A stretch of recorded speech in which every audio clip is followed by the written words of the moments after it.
Wisaena ua e moana vavale Lo me kina kita e ofa mama e Kosi e te tau fonua nai a fe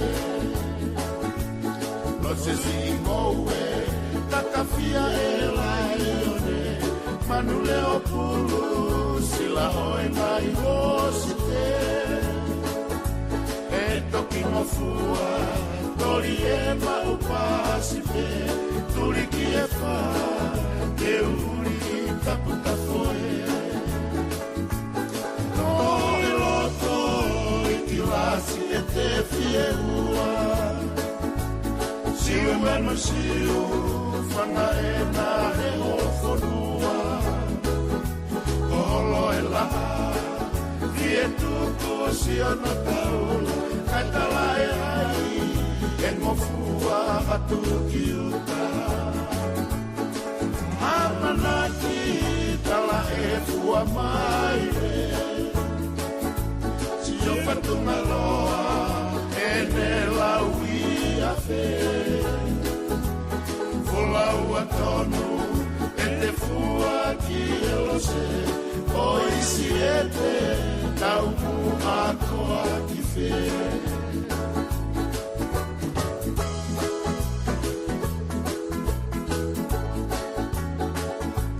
Fio to vola Pe tolona nai a fe Wisa e na ua E moana vavale Lo me kina Kita e ofa mama e Kosi e te Tau fonua nai a fe Lo se si moe Takafia e laione Manu leo pulu Sila oi nai hosi te E toki mofua Tori e mau pasi pe Turi ki e wha Te uri taputa foe No e loto Iki lasi e te fie ua Siu e manu siu Whanga e na e ho whonua Koholo e laa Fie tuku si ana taula Kai tala e ai E ngofua hatu ki uta Amanaki tala e fua mai Si e whatunga loa E ne laui a fe Fola ua tonu E te fua ki e lo se O isi e te Tau mu a koa ki fe O isi e te Tau mu a koa ki fe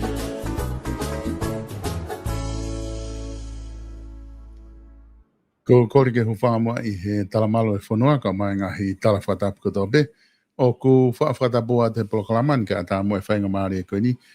Ke o atu aiha mo polokalama ma wahi koia pia mo e candidate whika ua o hapai taha tolu si o tauwha. Mai heni whea whini ke whahoko atu e ma polokalama mo hatata noa whika waki pia mo e tuunga ki ai e ne campaign koia ki whare area pe mei hapai taha tolu. Koi whoka fofua taimi eni ke whaia polokalama pa mo si o tauwha. Lahi pe ngahi taimi lahi o ku ma wha polokalama mau pe I he kamata mai o e lere mai ko e tau mahino ko ia e polokalama campaign ko siwa hapai taha tolu pia ma whahoko ai ka na mahino pe ai pe taimi e whanonga ato siwa ki hapai taha tolu o whahoko me ai whatongia pe ko ngaka tuunga ko kua internet ko ma wene whainga maari e siwa pe me I tonga tapu ke lava ke ma whakakato atu e polokalama ko ia e whewhini pe kua e whamalo heni ia siwa I lava ko ia ke whahoko polokalama e whewhini. O ku whaampe e ongolerea te tau polokalama ka te kimoto, I atama e leo, ta tau pe si Facebook a pe whoki tau pe si YouTube, te ke lava pe o mamata mai e tainimi, I polokalama ko ni ma whahoko te whewhini. Tem te tau ko whiawhia ke tā talerea siwa I he laine, o ku maheni mo siwa he laine ke whahoko atu e polokalama e whewhini, siwa malo tau mau e whewhini, pia malo e ngawe lahi pia mei tonga na mo whewhe hake siwa, whewhe hake ai tuunga ko ia o kuiai ai kempeni tongana. Ai tongan solo. Koi. Pea koe tuunga fo kempeni mau taktaha lere pe kempeni he taimini. Ka ku mahino pe fo ke motuani koe fili koe me tau taina pe kakai. Ko mau fatongia ke malanga ibega tikina tolo ngai tamu ngau. Pea moe fema viviri pe mono fonga ke lava ke whakakato pe solo vai ngai paraparema ko ia. O makatuunga he tamu ngau e ku te lere mai moia ke whakahoko ki wharearea.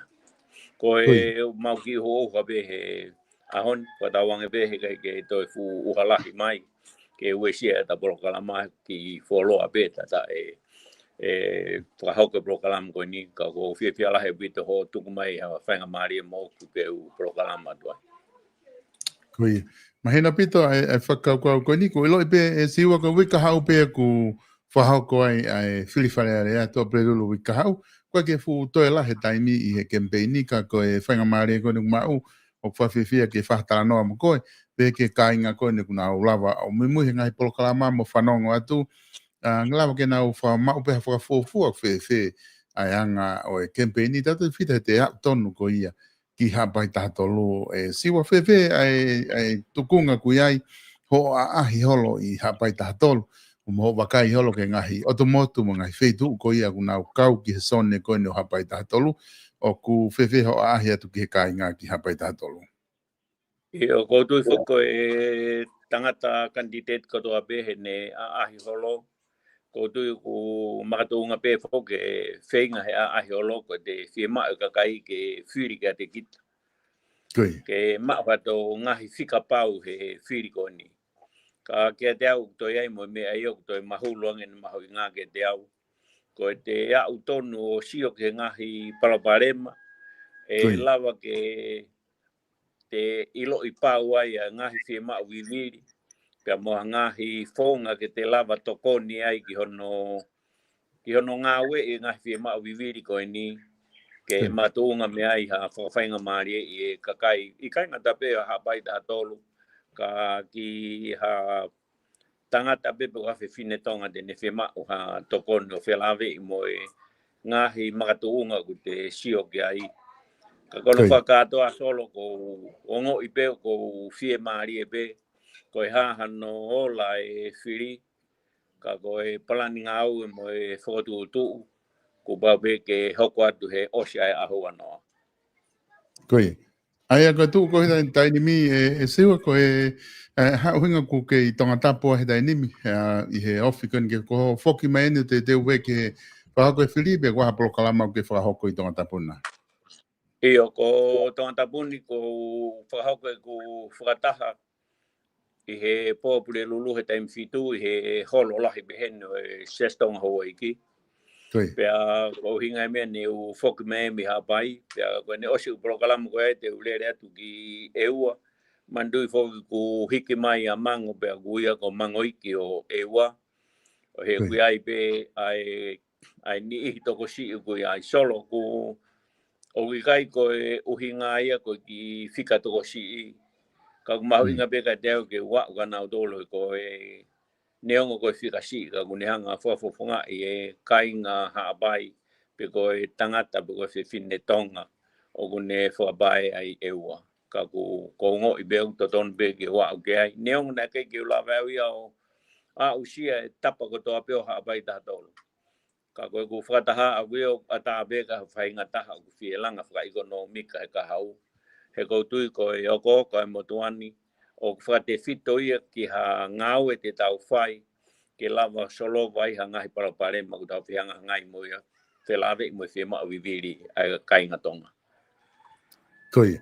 Mahina whokia te au ko kaweinga ni na lava ke ta ngau e mai ke ngahi polokalama lahi. Ai kaweinga ko ia whoki ki api. Pea ku mahina ka te au wakai ki o kempeini ko ke ngau e aki pe ia mo ngahi kaweinga ke he pe. O ku asi i he papa kaho kempeini. Ka mea mahu i ngā whoki siwa tuku ke hange ka veinga ko he kempeini. Wai mea o ku mahu i ngange i he tau wakai ki ai. o kai ki ngā tabe I koe hā ho ngā ue o ke tau moa ke whakahoko I whare area. Ka koe ngā ka koe hā ai whea mau wiviri ai wahe ngā o kuke lava ke pick up I ho o aahe ki ai mo o takai holo ngai whea tua whakatala noa ke ringi nau tolu o kuke lava ke sio he wahenga koe ni hapai taha tolu. Koe hā nau whea mau wiviri pe koe hā rewa ha whaunga ke lava o whea ua ke ngai whea mau wiviri koe tui koe taha ia ha mea mahu inga o totonu ke au mai ke he wikeni teu koe ke whiria wike ka hau ko slava ki mo dole ka kwa ni te ti ke mo tala ai whea mau wiviri ko ia ai wahenga ka koe haka whea mau wiviri a hapai taha tolu siwa malo bito solo ko tui ko whehui ko no ke o mai o ko iai betak tahatari kantiteit ka ko tui ko tari te uatu ka te koe I he whakau bea motuani ko tui ko le rei tahain. Taki kamata be me tau mua polo kalama talu me wafta I wa he taimina ta ma wa ki whanga maari ki ta pota anoa. Ko foki ki api. He tui motuani ko solo wanga palo pare mo ko to ape o kamata me api. Kai ki kamata me whare are ai ka I uhala ia. Kai ki tui au ki ai. Ko me ei whare are ko o pe ia ki ai o whao I ngahi lao mo whatu mo whahua te palani ngā aue. Ka koe taimi ko solo vai palparema, ko pake te huki tua alu, ko whewhi tuu te alu ki ai, ko api.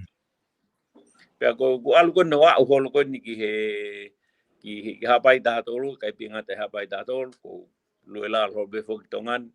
O kai ki o manako he ko alu he campaigni, ke o heka mea rea de alu holo ai ki ngai api kai.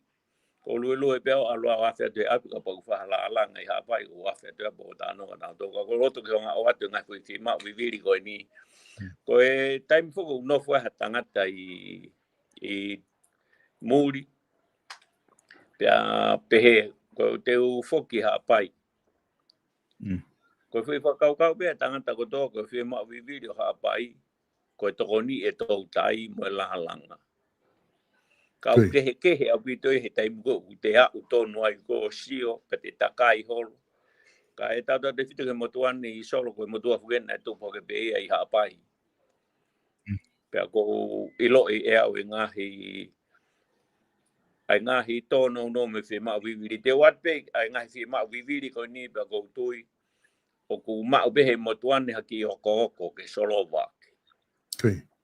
Te kamata pe me he taupo taha ko hapai tātolu ka ke mandui ko whamatala te whai ka pau ke ha taha pe me tongata pulua ko au ki he wahe taha fitu.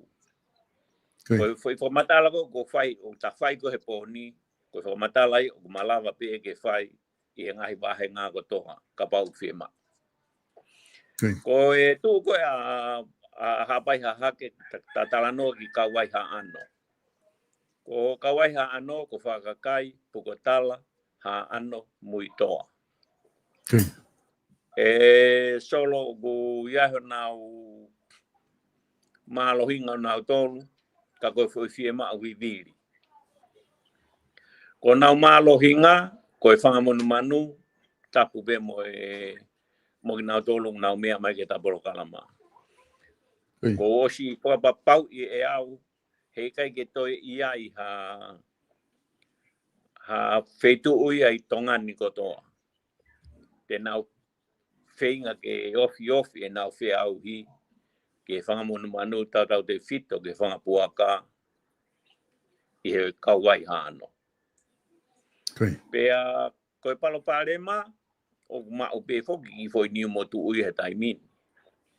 Koe foi whie mau viviri ai kau takam kamata mai pe me ai poko ta alat poko osi eta taimi ta ngata ai ka ta to hoko mai ta programa hoko ta alpe hepe ko firma viviri ko ai kawai ha ano ko fa puaka ko nau tefito ma wanga moia e to lahi kawai ha ka ko firma viviri ente watu firma viviri o ai ko pehe o lava he motuan ke whakakat. Uluak. Koe whawhanga na whawhalala before ke foi ni motu ka iai pe taimi e tō no ai. Ai ko foi firma vivir taha I he langa fra economica he fanga mon manu he ta fa ke fanga boaka ta pe mo hoi ko e fa fanga e solo o fai ngofua pe he ko mutua ko ni ko mutua nen fu nga ko tok tanga ko fu tongan pa ko santungu ni pa ka pa pe ngariong wa tu santungu ki ha ta tonga pe ko no mai ke pa sai be ko ta malulunga o tu atungu ai lulunga pe o kai ko toki hawa gwen ke honga he fa fanga I tonga ni na ulo le ma nga he fa fanga pe ko le fare ke whakalere I whaampa kai ki nau lotu nau tōru ki eipau tō e whoki pe au ia. Ka koe whoi palaparema ko ia, lawa ia e au, o solo. Sai, koe whoi whia mau vivire ne taha ni solo. Koe taimi koe whau pe te puha puak, pea whau ke ha puka tōru noa, pa te whakaheka ke he waka au mai ki pangai, whakaheka pa te totongi puha puaka. Ko taimi nea solo to ia hono ki me au nai o ku kia te au ko ngo I au bito he ku hoko ia ko ha whakafoi anga ki he tangata whamon manu I haapai haano. Ko au mai a koe ki tonga tapuni pe toi alatu e whiwhine koe tari totongi o to e sio ia ki loto lau I ki puaka. Ai alu pe nia o to hiri whaka te nau tōru ha tōlai wanoa pe tōlai tōru noa ke ki puaka. Ka ke mantu I whok solo ke whangi puaka ni tōru ngeau ni manoa I tōngani. Ai a koe whoi hiki ko ia e tō hiri whakia ke he kautama koe o nau whakatau e puaka. Pea ka ikai koe whoi mōre ke kau haapai. Koe ke uloto au e ke hoko ha whoi mōre ke kau haapai he unau hela ia no whenga I mai puaka.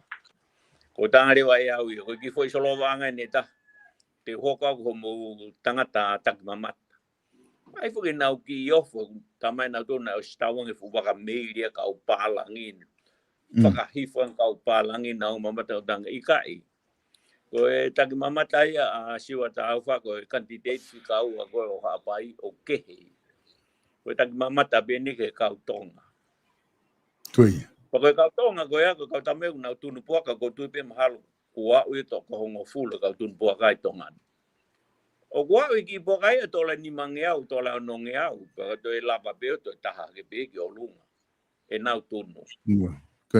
Pe o ko foi ngau ia ku e hoko atu. Te fuka fia ko tama ke mau ka vaka alu ki ai.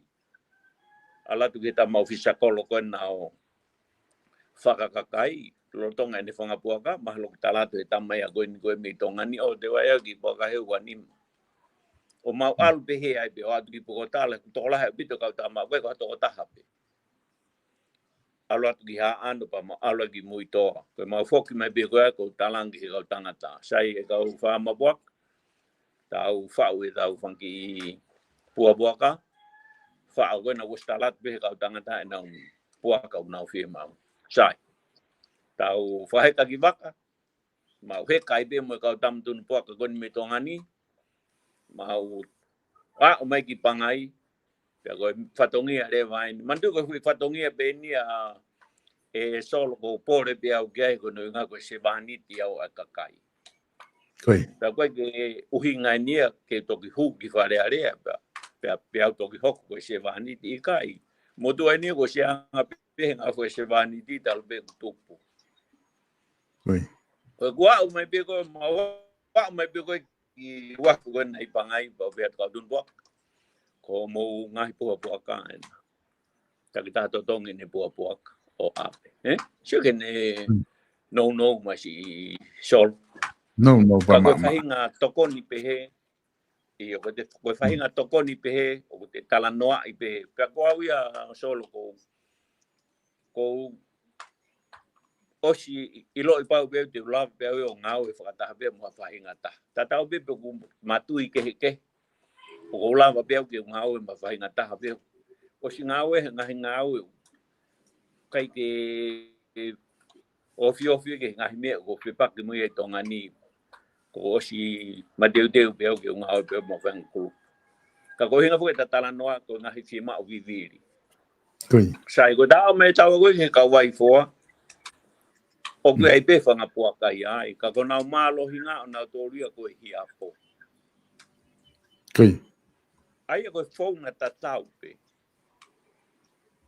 te anga kita o area i pe he ka kai ko i tonga ngo na fo ka tau tu ke mahino pe ko time to go ta ye fo hia po ta ai se fine to hia po ko i ha pai ko os fo ka tau ia he ta ma ko ni tonga ni pa fai ngo fu a pe a solo ko lave pe au ko tanga ta business ko fai ngo fu a pe ia ko time pe ku tau ma we fo i whakau ko ni ko fe ka kai mahu in ko fe me mahu inga me ngawe mahu inga ta ke langa ekonomika ko e misi ni i kai ko me mahu inga ta ha ai tanga ta go ne fai ngau ka bau e fe mahino aki ka tanga ta go ni solo fa ngo fu ta ngau ko ta to ma ko ki lulunga ku ke he fe ma u ya lulunga Kui. he ko lulunga ia o ku tafa taha pe na fie ma ua na do luia o kau e tau tai he foi fie ma viviri pa te o ate foi fie ma viviri ko ni solo e sio ko he kau tau tai tangi o loto mo lau mari na tari pe na u ku ke na to ki ko he poni he folau ange o tu o ku fa folau ange ai e na fu u pini ice ke aisi i age nau tō tai o tāri ai ke whoki mai wakami wa wau ka tu whaheka mai mea. Ka koe whou ngai. Na os whanongo tōnu au he po i press conference ai pare mea o e aho. Ai sake hek. Pena ni pehe ko si ai e whonua e una os mea ofa mai nau tō luia. Ai who i wakatou tai e nima. Pa ko stala no ho lo ki ha pai ki lulunga o ke ki mo fie ma mo to le va to tai he to ai fu fa mo le i faki mai ai te mo ku me long line te mo ku me ha before ke va ka o si ai si ai Kui. ka ko ngai fu fa mo le ki fie ma u ke fai pa ko spe unga pe fangi va ka i ki a ko ke to tai i lulunga ko me o fie ma u ia ai ko foi nga agu e fai tau ai bebe te hu ki fare area pe te hu ki fare area solo te walo ko reang he ko tu ko tari to ko ni ke to ki flama opo i he poi tau e fa ka hoko mai ke walo talangi pare mia mo to gon pare mia mo ka more ko ki fi ma e lulunga ia ai foi baka to tai fi ma lulunga ia fu lafa gulahi yang ia he kao ko ne mo ui pe ko kamata ya tai ai si meita o to tai ai si ko me mate fo gita ai si ko ta go me vai pe ma hai vai o ke to ha vai ke ta i meita hi pe ko ne ta me pe ko to tai ko ma to le no ko hakaula ko hakau fish pe ko fetu tofua mama he ate fu waka o ate ai si ki ai ai ko foi tafa ko ya solo vai ya pure anga he foi tokon ko ni ai ka pau te frapa tu be pe he tangata ku loto le rei ai e solo ko foi tapo la hia ki ha pai pe lave ai pe mo pangai lave ai pe mangai fe tu a o tu mo ko ne pe mai pe fe ma ai si ko ne tata ha mai pe fu baka ki ai o mai pe ka pau ai ko tu mahalo ko foi pini mahalo e tolu no ai ha e baka pe ai si ai pe ka pau ka ki na to tari na to ke baka pa na tope mai ai pe ki na to lu ki tongane o mai me a ki tongane ai ka ki tongane fu atau ai ko tu ko foi solo va anga ai foi para pare ma ko ya ke ta fa kon e pure anga po solo ba anga ua pe ka pa ke pa anga ia ka ko loto pe ka ba ke hato kon ya pure anga ko fa tongi ai e fa fofonga ke alu area ko no inga ko e solo anga e pare ta hoko mai ni ki tonga tapuni en mana tui fo ko toko lahi taha e kau whiri o nau nofo nau tori tonga tapuni ka koloto ke wanga o atu ki foi fie ma o viviri ko eni ko no hinga ko e ta talanoa fugieni ke he whakaluk fua ko e foi tau mo ai porque foi te fito ia ko te whanongo ma o pehe taimu whae ti peiti ko whakaluk fua kai ki tau ile tatol porque taimu ko hua i ki tua o ke whakaluk fua pe ko alu taimu ko hua i ki tua pe tang taha u ko ne fonu ke no ki wahen ka te tatalanoa ni ke whakaluk fua pe au ia ngai fi ma viviri ai o tokon lahi api doini te talanoa te foi konko ni ko e koloa hu mai ki tonga tapuni ki tongani ki kaua ki he hu mai koe ki tongani ko kakano i moa o ku taha po in fa miliona aia ko e ono mo po in miliona ko Amerika e bato ki vahe hi fore vai ai u ka go hinga fu ko fatala no he ni solo ka pau tau ngā au e ke ha langa wha ekonomika te tau whakasio e mea o ku tau whakamore lahi taha kei pa anga ke tau ohofi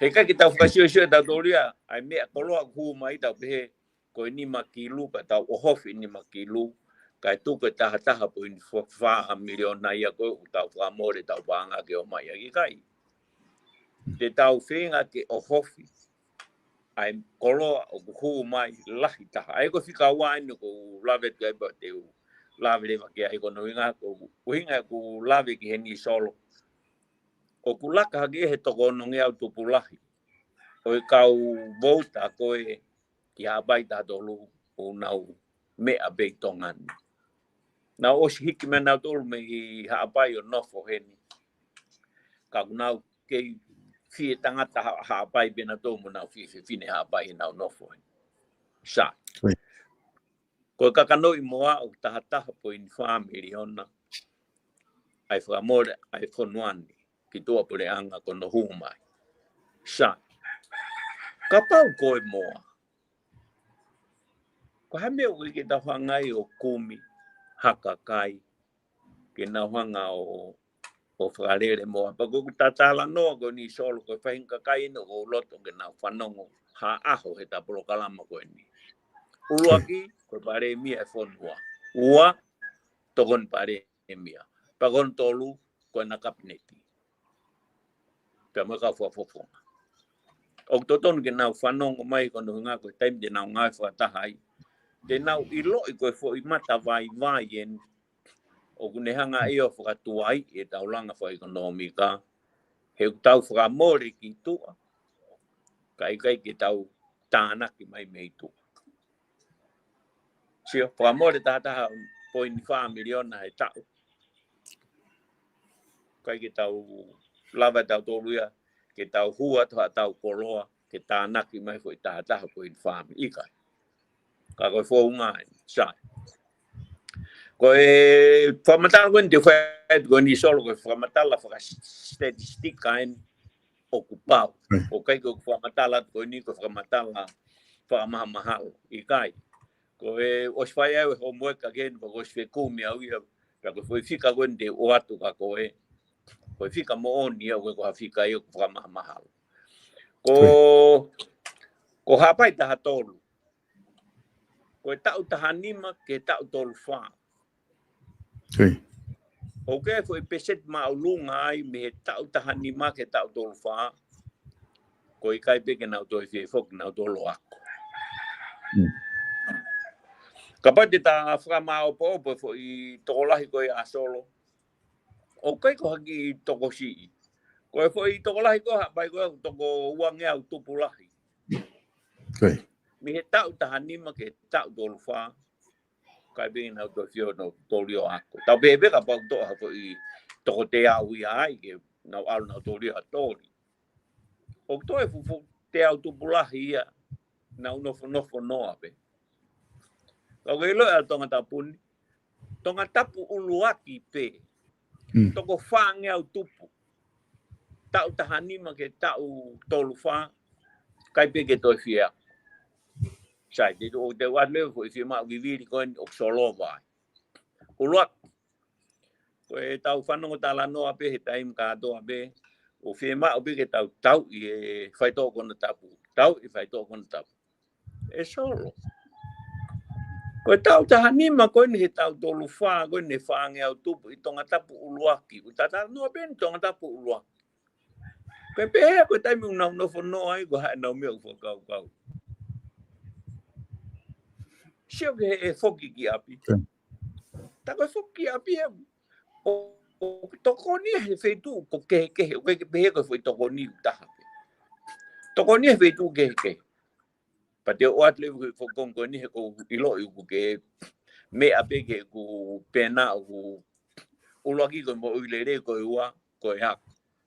O que o hinga que foto ako ai solo que be que o alu que fare area o malanga ai que lili o estila pa ako que ha e kai ko me ministra ako mo potunga o ako ko me agwe no fai ko o hinga agwe foto e ako ko ko ne fai te o ako ki na tolu he me tau dani mo que tau tolu fa que na lava fa fanga e moa kai se ma o ye que ki mo taha pe mo wa i kai pe pega pa ma ho foi toko ni manoa he foi toko fange au tupu mi toko ni mange au ko ni ke na tak tol ni au pe tak ni mange au ko tu fo ke ka fa no mo ta min io ka firma fo ke mo ke kai io firma ke kai he ko tamai ni unenga he fa fanga we ke pe ye ko ala tu pa talate wa to wa wa te ni we fa i kai ko tamai ni ko nai ha we pa ke mo tari ko hine fa ma fa tu solo pe ang mai pe fa no mai pare mi ma ton pare mi ma kabinete a ka hunga mono ia tu ki fo i me a ko ni o ke pe ka pa ko fo i toko wanima me he vai e taha fitu ai pe ni mange au ko nga fai ngofua ko fu mo ala hi e ne hanga tu usi e foi ota ko mo ame to abore anga I he foi ta he katalano ata o ke he wike ondo ke tatalano ke ta o fitu ko ta o u ko tatano ni ke wike ondo ko tamde mo upan fa pa ni nima ko solo va anga ia ai foi fa more ko ni ka tau puke pe kong a hen. Pe he ka pai o se foi tau e ua. O tau lava pe o whakalere pe ki pe se te hongo fulu I tongan he tau. E solo. Ko e taha po in 4 miliona ia. O ke se ke fu paanga e whakangawe e ka o whakakina ko ni. E tangata pe u foki api ke whee lau ene mo ui. Kua whanki oko nai whai ke aunga pe maatonga. Te umono e atu ki foi konga ko e ni kono hinga. Tau te fito ki he minista ngowe.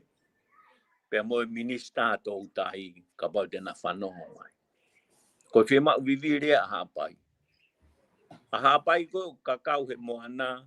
Whakahifo I moana, whakaheka I moana, mere mo I moana, more ai mo ui moana, kai ke toi ma. O au ke ahoi. Kau ku whakalanga mana to bitu ke motuan solo. He nai more hau tu whewhine mo ene tama mo na mokopuna. Ko moana ia. Ko no inga ko loto lahi e ke urea atu ke kau tangata ko ni. He ko kau tangata ini te nau lama wholahi o nau ni ma. Ke whawhai ngofua e ngau e koni. I he kore holo peha to koni. Ke lama whakahoko e ngau e koni. Ke tokoni e kau ngowe. Tau te fitu ke kau whangamon manu. Ke pehe ka pau e osea tua fwoi tau e whaa lere ko e ni. Ko tau lama o. Fwoi fie mau fwoi pesete e wanoa me he fu taha po in 4 miliona ko ke tau lama pe whakatupu I tongan. Ko tui masi e mo ko I le rei ki ai e ne afio he ko me ai au to flo mai ki ai. Ka mau inga I ke kakai. Pe te ulava pe o tokoni. Pe te tau lava pe tau tol solo. O ai pe fanki I proseki iki pe. Fai ngofua pe ka nau tolu. Pe te lava pe nau tolu ke na honga tokanga I kina.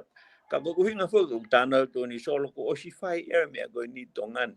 Pe go si ai ka tanga tena to ko ni na do ka ko mo ai to wa fe tupu. Na o ka kai o time na uma me to go ne ba na ka ki na tu na do ko mo go ni na. Tau hi pe tongan. Ko tau to tonga e tau pe to si o he me ba tau bota pe tau to solo ko fai nga ta po ke tau ke he tau do ko ka kai go e. O ia ke university mo ngai kolisi mo ngai trade school wako me ago. Tato dat be tato le honi sio pe to piriki sio bonbon sio ako mai. O vale palangi ha yo to pirika te tama go na sio pe na ke to. He? Ka go kuhinga ia e ku lo to la pe ago ko tato le ko sio pe to la me pa ta mana ku ge. Ku ta la pe to lo fa.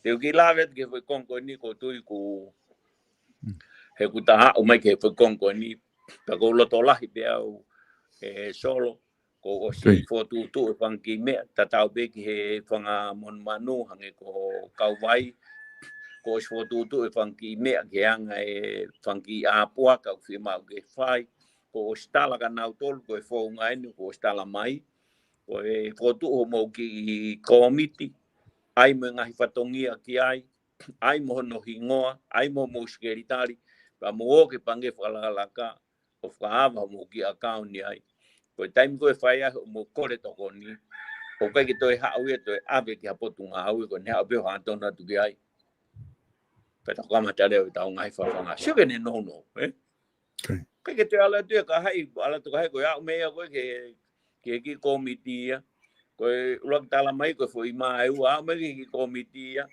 ko foi slice ma pe ta ha to ko puri ko mai Good. Ka ko lo to la ya pito be solo. Good. I ta bro kalama ko ni. Siwa ko tu mahalo ko ke tala no mari ni ko ke hanga fa hoko ko ni.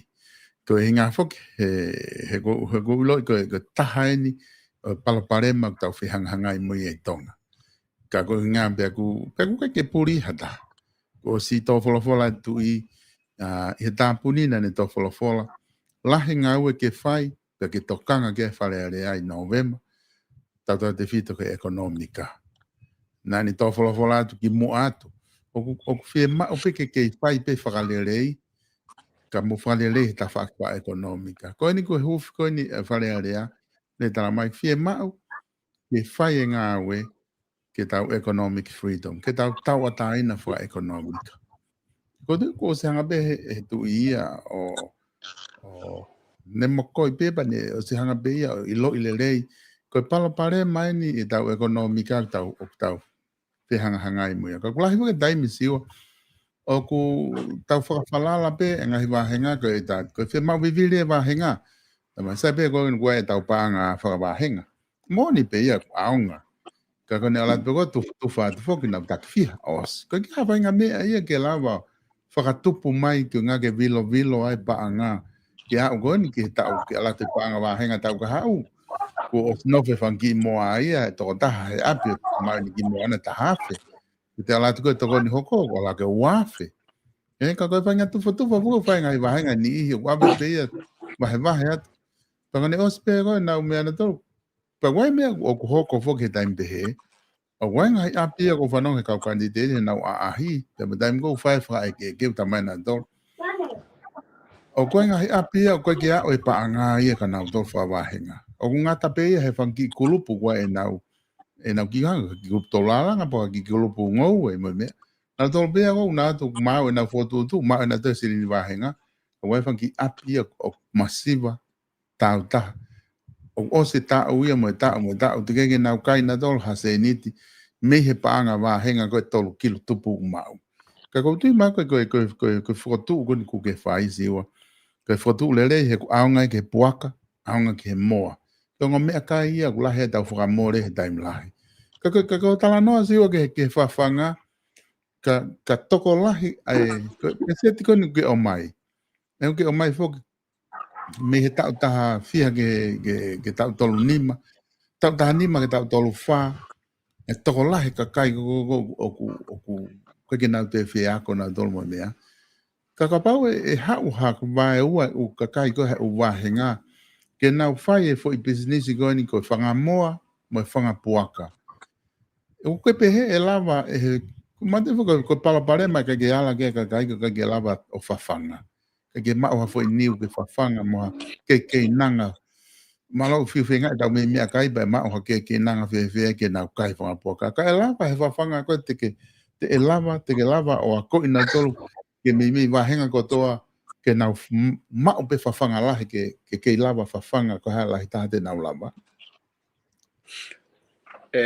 Solo ko tui pehe o ko tui au ke ai o ke pehe ia ko tano ko nuk ta fai ko talano at whaka a pepe o ko tui ke ai he ko e pese te hiwa noa e whawhanga ia ko e penu i me ai ko osi tabehe ka pa ko e ngai mahoa ko e fu penu en ko me pese te hiwa noa me ngai ake whawhanga ko e fu penu ko ia pea ko e foi pese ti pe ia hongo full o kuia i ko e concentrate o ko ngahi ko e ke mix ya ke umea ko e ni ke ngahi ake whawhanga ko hinga e ku kore atu a aku ko e whatawang e pe whanongo mai pare mia whanongo mai tokon pare mia whanongo mai mo e minista ngo e peto e whanongo mai mo minista ko e ki he tautai e ko e ngahi press conference ko toa pe nau mea mai ake foi mea ko ni e solo o kuia i pe sirini ki he hao e pe sirini ki he hao aia o kai ke whawhalala pe ai konga ko ni solo ki he paanga o pe he e tokoni mai ai pure anga o ko whawhalala pe ke taimi tau pe ka pa te to pe foi toko wani mai tau kon osgo ni fili ia pa mahino mantu ko mau toko ni ma fo ko foi toko ta hape fo ke e alu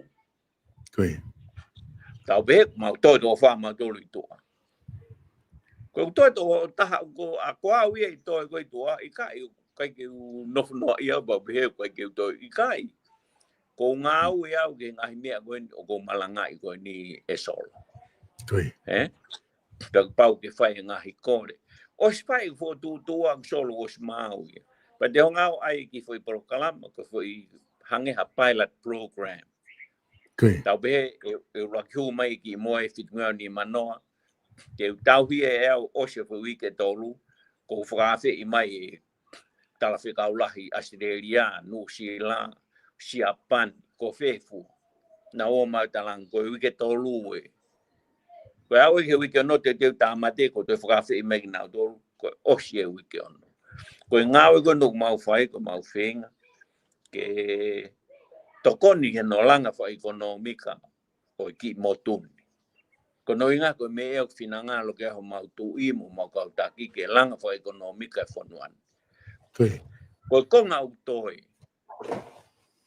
o kuia hanga tokon te mo malava ke fai ke tokoni ki heni ke maulava fa la laka kai ke uhinga wi ke o mai banga o mai i kai o mai be ka po o mai o tuku he pure anga o mo te ala ke o fra anga e ha me ke solo na o sia ngi tau fi do no finga ke ke to tongi mai ka go spo papa i pe o lahi pe ia ko sio ke fu penu ko na ku o mai go tonga ni malu ko tola u afa malu ke fu tangai ua noa ka pa te hu fa pal ko tau be fo i toni ta ha pe ko foi toni ni mai fu pela ko tu e to ma ngai pa ko ta ha fu solo na ko fei ngai ki fare alia o kai ko ha o ko minga o solo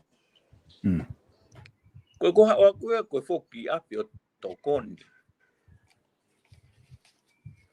Ko la I patch ko tam fofonga ko o toton ki hang he fofonga nga o aonga aki ke fokatafi mai me ko une fokakau ke ne nga o ki ai.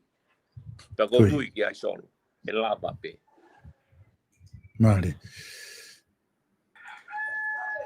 Ko tui mahalo ko o ku mahino ai fatala no ko ni ku ke fa ko. Ka me to tonu mahalo ko o ku fotu mai ka fa no mahal le yang ke ulaki ke kore ke hapai ta hatolu ke nau ave ko ki lot fare area. He de lava ke fa no lahi atu ai pare mi amo mo kabineti he taimi ku ke loto ai. Pate ke lava reva o fra hoko aki ai project ko ni ko tau sio foki o ku ko kau kantidate me bava au wai nau palani fa economic o ku nau malanga me no for na dol he tourism e takimamata mo ha fu ngai me ko nau malava fai i ai so ke palani fa economic ko ni ku o mai maha pai no for model I he lava o fa ma I fanga puaka mo fanga moa o ke pe ono ko ka fu ko ki hange ko kava ono to ko I bava mo ewa ke te tō ki ta tau e nima tau hi he tau e nima. Fu whakamore lahi pa toki lava ke mau haola. Ko ni koe whakamoa ko ni ki tala noa kei wike be ono. Ulava re vai ia ki whakamaketi re vai ia. Ki unga ke whetongi atu a kia hono o uta te ngai moa whakamaha ki koe me mea. Ka lava ke. Whakapai lava e hapa ia o whawhanga a tonga wha ekonomika aki ai moa pe a moa whangapuaka. Ono tau hi mo mea ko ia he ko mo lava ngahe fama ai fafanga ko tu e toko ni lahi tata si o lepa ke ngahi wahenga ki he poko hae e nau plan fa economica nau dolo ke toko ni ki tonga he hu ko ni nove maka ko si o ke e siua ko taha ia plan lere ku ki hanga fa hoko ka ku fefe anga ho wakai ki he ke tuunga ko ia o ngau ko ni ku ke fai ki hapai I he tafa aki ko ia ka pau e alatu e umea koe ni o ke lava ki whale area o kuaha o whakatu ki ai ke moha taimi ke kamata e unga au e koe ni pe koe ha ho palani ki ngahi ki hapai taha tolu ki ano whakahoko ngā au e koe ni ke mou lava o e ko usa tu ke foi statistiko na ke o mai whamore me taha miliona ki he hu mai moa te ka pau te mou lava mo tolo mau atu ai foi paanga ko ia o tuku ia I hapai taha tolu. Ka waslava pe moa ia o whakatau holo mea mo tolo o whakatau holo I tonga. Ko tuka mea ia ku whinangalo kai e nea fio e siwa. Malo pita o solo o mai e foi whakaukau koe nā. Ko e tōtaha kan date ko tō pe whokia ku loto ke aluhange ko ngai whihui kona nau tala mai. Koe ke hata he tai whi alu ki whare area. He kono ngā koe alu ki whare area, koe tō e wape ange ai. Koe palani koe na ko tālatu koe ni ka pau ko huki whare area. Koe mahina ono ke mahina taha malu. Osi ka mata, yo kai ke wila uia pe ko osi a o tōni manoa. Kuna osi ka mata ngā oe koe. Ka koe taimi koe ke te huai, ka mahina leo ka nau tolu, e ka mata ia he mahina taha malu, ke mahina e wafaa. Ka koe si whakatūtū whaka taimi pehepe, ka koe whiri, solo ko osi takatakai holo au ia. Pa ko osi ala te peo tala noa, pa ko whakamalo peo ke kakai nau whiri whanongo mai. Hange pe nia ko si tala mai pe tamai ko te tala noa tu gai, whi mo mono ange pe pae ka whi mo whiri ia, he? Ka koe foi tala noa mai whoki ia. Ka osi ai, osi tangutu pe tangata ia mo ene whiri. Pe ko o stala peo ko family e solo. Ka pa ko mga tuunga o whiri a te au ko ta family ka ui kai ko palani ngā aue o kui kai ko mo oni ia. He? Pe neongo e whaingata a ko ni mo ene tuai ene alu solo. Ko mo oni e nau tala mai e toi whainga mariang pe toi waweang e hukia e te lai pets te lava foke atu i Amerika te lava alolo ke ukau taha tala noa ke umea ko ni ko umea ko mahalo kunanga na toli o fetuku ko mea be ko lava ko fatao tu pe ko toi nga ona ave fa au o lava he la ipetsi ko nga ho ia me ke na hanga o right off ke na u me ko ia ku o ai ko ia ka ku tu ipe mo tuani ke nga we no ko fai ela koi ka pa na lo ta ha vai ta dol ke na u te ke ia ki fa ria ko to yo ma au pito ka ku tu ipe mo tuani e lava pe solo i ngai fonga ke he pe felave mo e firma o wen ke taulanga fra económica. Se ko foi pro kala mai e tolu ku ke hanga fai o ku ke hanga tuku mai a honi ke maha pai da tolu.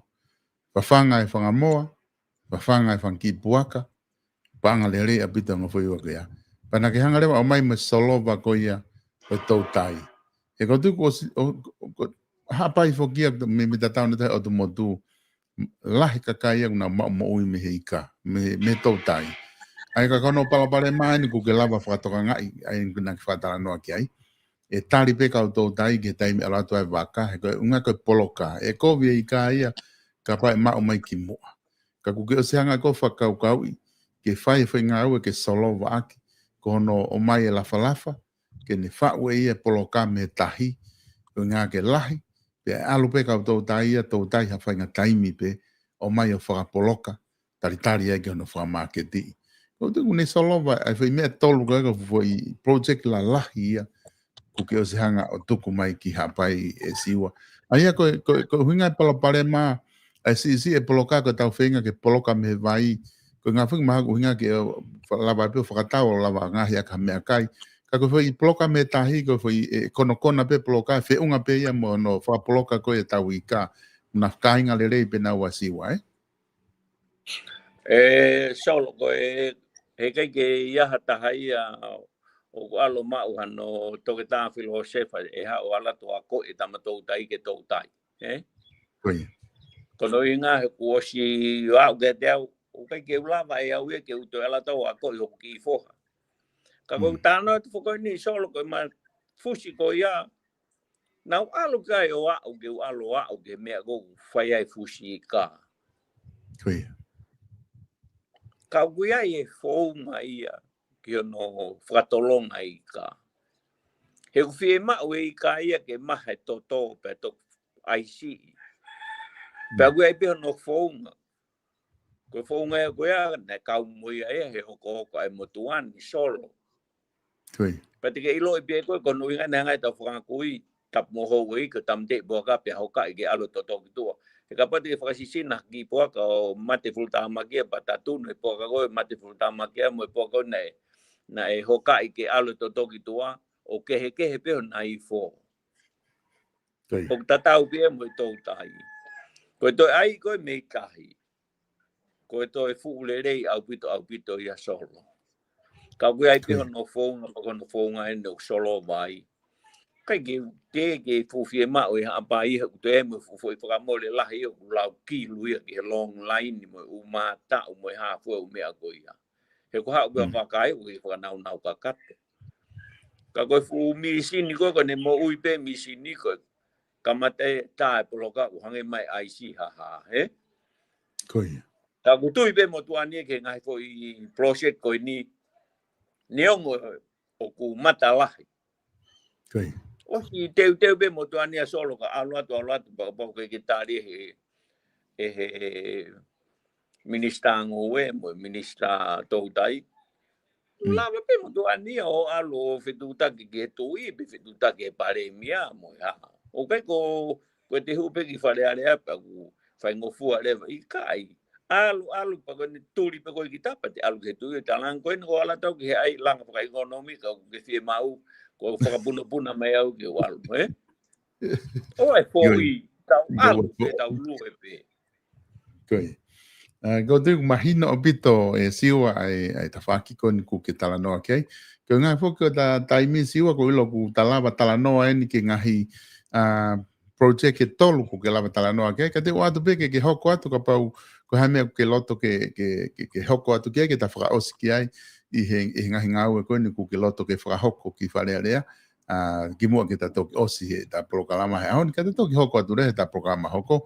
Ka te utuanga pe ku ke toi pe ta taimi siwa. o to ta minteni pe valo ke o atu be ka pau ku ke loto ke te whakakato aki e ta proklama koe fini. Io, solo ko whamalo la he ta bitu te koe tuku whamari mai tau te fit o mea ngawe fo teknologia ke la vai motuani o whahoko atu ki proklama koe ni. Koe foi konga fuene tolu tau si lawe ki ai. O to iai mo tolu ke he mahal te tato ki hoko atu ki ai. Ka koe foi ulak feisi koe foi ngawen ko sio koe ngawen u totonu ke whamalo i he koe me toko lahi ta o ki nau tolu de nau whai ngawe. O kai ki au ki ai ha paanga toko nia mo mea ai pureanga. Ka kuna osi whai e nau tolu e ngawe koe ni koe toe pen ke ki whakaivia ki nau tolu pa ko whamalo a te ka te koe ki whainga maari e koe ni. Ko tala beu bobo ki ofa ague ki kawai ha ano. Whakakai, ko tala ha ano muito. Pea ki he kawai foa, ki whareloa, ha te hoshi, ha whakahenga, ko loto foa, fotua, pea mo whangare honga. Pea ki lulunga, ki fotuhaa, ki hawhewa, kotu, matuku, o ua, pe mo tungua, pe pefo ki tofua. Pe ki otu mua, ko nomuka, ko whanoi, o wau ki mangoi, ki o kui ewa. Ko sima teu pe mo tuania ki hoko ho mo semani. Pe ko veke beau ki o ngau e mo tolu. Pe ko ngahi tau mua ngau e mo ngahi solova anga ngahi mea koe ni. Ko si ma teu pe au ki tau ngau e. Mo manatu. Ko ki mo tolu ia hoku hoa ngau e maa lohi taha. Ko taimi ko o ngo iai o ku mo tui ke palani ngau e. Ko foi maa lohi e tene nga teke e tau ngau e koe ni. Pe ko o si sioloto pe au ki hanola. Solo ko whamare more pe kai ko uhinga koe hako e ni ko ngā ko ila mutu. Nā tā polo kalambe tau ko he wafta hiva. Pea tuua i pehe ne whakaukau ana po ne ai ne whanki i moa. Ko mahalo ko kamata mahalo ke whakatoa e whanki i moa ko ni aki pehe ne tui ana. Ki he whamatala mai ki ai mea ko ni. Pea ko loto lahi pe au ia ko e o si ngāui au ia he ngāui anga ko ngahi whakaukau na whai au ia ko no tuku ia tuku e ke tesi i. Ko e alpe ki api pe ko e toi hoko atu. Ka ku o si ngau ki ai. Ka kua hua te pare mea tūri au te alu atu ki tamako e paka pai tūri ai au te alu ki office palacio talange ai o apoimen. Ka ku hange pe ko alu kempeni solo. O kai ai haku mea gue whaki. Ko alu mea ako ko alu ko e alu ka poko ko alu kore ko alu kore. Ko te ala tau ia o takai hake he pa tu i kai. O ku tau ataina pe ku. Ka ko uhinga katoe upalani kono ko atu ate ko solo. Ko e motuani ku mahino abito ka te au e tu whakasio ka alafi a hapai taha tolu. Ai ko hapai taha tolu ko e ofi taha ke ai ko wawau taha wha. Ka pau e mahino ke tō taha wawafonga aianga e ngahi whainga tāmaki, whatu tāmaki, mo i whia mau viviri, ai tu whakasio ka alafi, ka e whaingo fuare wani ngāu e ke toko ni i hono kakai. Pea pau tau alu tatore tau mua mo tau palani ngawe ka koe ke tau ilo e anga e ngahi e tau tu whakasio ka alafi e mama o apito e tau mua ngawe e tau tolu me mea kou tau whenga ki toko ni e kakai ka kou whamalo atu ka te kou solo te mono e atu ki fwoi konga koe ni kou tui te tatoki hoko atu ki ai ko e teo en whoke fulanga whakahala whakawakawa tola tolu ngeau miliona whakahala whakawakawa ko hinga hala whakaukawa ka pehe kovi ha sisi e hala ki alu i kolo. E solo. Kia e whai opsi nia hongo fulu totonu ke area i whare area. Petau toki au ki ai fu tolnoa miliona ka tolngea miliona ko ni langa fu ala pokawa. Wilo osi ko ala pokawa. Eto lain tatau be ala pokawa ia ma hala ko ni. Ke beheia ko ne ya bu ko ke ku taulere fima I ka ai. Ko frambe te tamoi folo asol ke tasio he foi palpare ma ko. He ko hilo ia ya. O kai ko palpare ma ia ko hala. Ko palpare ma me lahiang me alere ia he fu safa go tu uta. Pau ke behe fa o halao ke me alere. Ya pa de watu ki foi me ko ni ko fam be au fa mo le he kau. He kau pure anga aho. Kau nga mono e ki foi konko ni mandu ko o sianga be solo fet be ha me ai ko. Ai be au ba talama he pure Kuelo ka ba ke ngau foi me ko ni ko o ia. Lo tola hi be ia be ai be ko sai. Ta ko foi me ai ko sai, he. Kuelo ka ba na u kau he kau palani ko ni ko talange. To ma we a ko mo fare maha. Kamata na to he pal. Fare kolo mo kau ngau e bure anga mo ha fu mo he mo tol kamata ngo fulu. Pe au mai ha pas ke lere ke u tai ta mai ke ako. Foi ho ai ua ko ia ko to ia me ale le ko aluta tamai ki ako ko osi tamai ki ako pe te na tuk na dolu ko silere mai. Ko foi option ia ta ma te to ko ko option ne hiva ho ko ka ko fa malo atu solo ko fa malo pe ia ki o fa ko amo ko ki family na o lot fe mari ba na fe la o la ko lere mai. Pa os mai no be na dolu.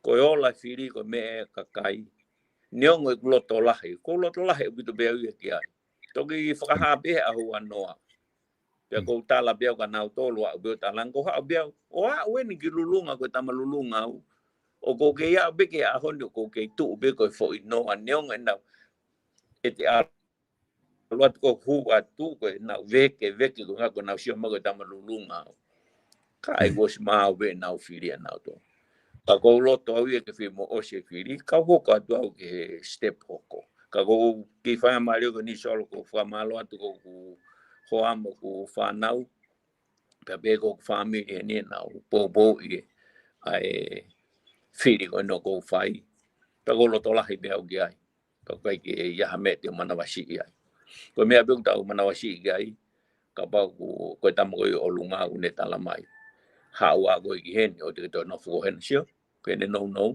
ka ko tam ko no ta ke ma o i ma lo ko ka le solo ta fi ki fa ki me ke a nga ke ka kai fo no ma lo ko ya be solo ko fa ma lo at te ko to ki fa o mai beta pro kala ma alo pito siu ku ko me fo ko mari he ta fo no nga siu he mo i aku ke lave ipe o ku ta fa nga we ko to be bo fa nga business bo ha me ta fa o pa be ke ai me aku sai be ai me fail e ko ke be success me ko ta be mo i ko ni he ko me be fo ke ta siu ta to ka ta ki ai ke ko ha be fa nga me hoko ka ko lo be ke una ta to me he van ko me ia ma ho nga ta siu he ta do ri fo no nga ko nga pe ni mo i ho mo campaign fa le area para pegar ko ta fa mu ia ke firi ko ka kai ke lava o plan fa fo ko ke o mai ka ko nga ke fa la mai fo ke siu ai nga hi ma henga ko ha pai o va nga ta tol ha pai ta tol